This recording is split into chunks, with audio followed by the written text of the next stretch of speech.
guys, what I'm doing a special video here for Shubibinman or Shubibinman or yeah, Shockman.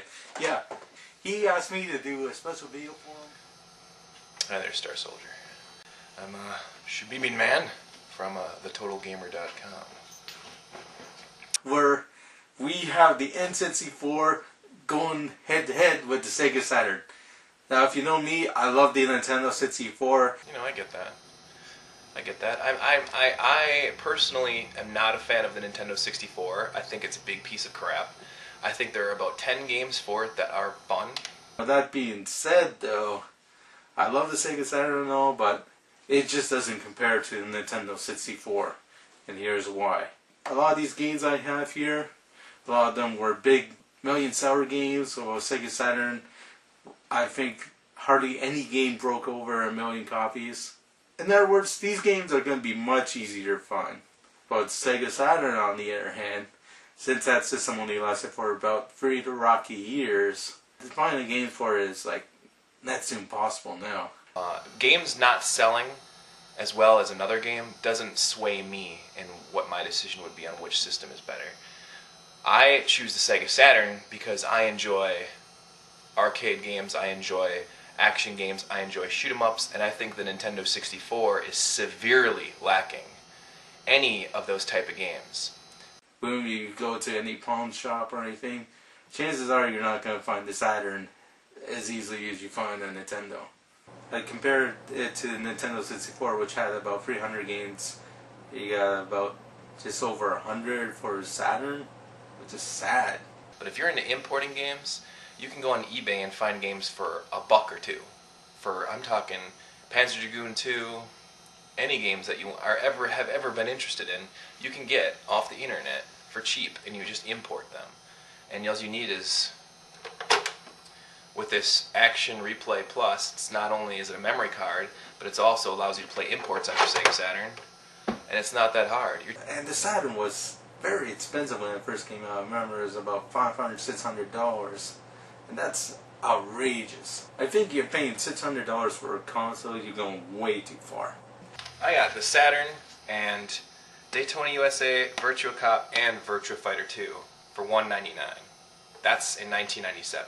And I understand that was after the console was released and after it had already fallen into 3rd place here in the States, but that's why I chose the system. I think the Saturn was meant to be a killer 2D system upgrade from the Sega Genesis, but then Sega wanted to port games like Virtua Fighter and Daytona USA on it, but they didn't look quite as good as the arcade game. This is the Knights controller that came with Knights, if you bought it. It had a lot of really nice features. All of the face controller buttons are all the same size. A, B, C, X, Y, Z, an excellent D-pad, a start button, an analog stick to D-pad switch on the bottom, and the analog ball of a sort of. This is basically the precursor to what the Dreamcast controller came to. So if you're a fan of the Dreamcast controller, you got to be a fan of this controller because they're virtually the same thing. You got true 3D analog control on there. Yeah, this Saturn had like this Knights game and it gave you 3D controller with it. But yeah, I think it was too little too late, and I think that Knights game is kind of overrated too. I didn't like it too much. You compare Knights to something like Mario 64, oh, no comparison at all. Mario 64 kills that game. You got 4 buttons labeled C. What? Another thing I didn't like about the Sega Saturn is they had some built-in internal memory, which is great. I love being able to save some games to the system itself. Problem is, it would use a little battery to save it, and that thing ran out all the time on me. You can also get a card that goes on top of the system itself. Yeah, but good luck finding those. The N64 didn't offer any of the things that were going for them when they had the Super NES, and the Super NES was #1 in the States. This controller reminds me more of a Super NES controller than this thing does. The Super NES had great shooters, had great platforming games, had great sports games, had great role-playing games, great action-adventure games. It had everything. And the N64 went in a completely different direction. It had first-person shooters and 3D platformers. Where were all the great role-playing games that we had? Where were all the great shoot-'em-ups that we had? They came to the Saturn. They came to the PlayStation 1. You know, we didn't get these games on the N64. Have the chance to play both the Sega Saturn and the Nintendo 64, go for it. They're great games for each system, but if I would have to choose one over the other, definitely Nintendo 64. But hey, that's just me. Go check out Starsoldier's channel.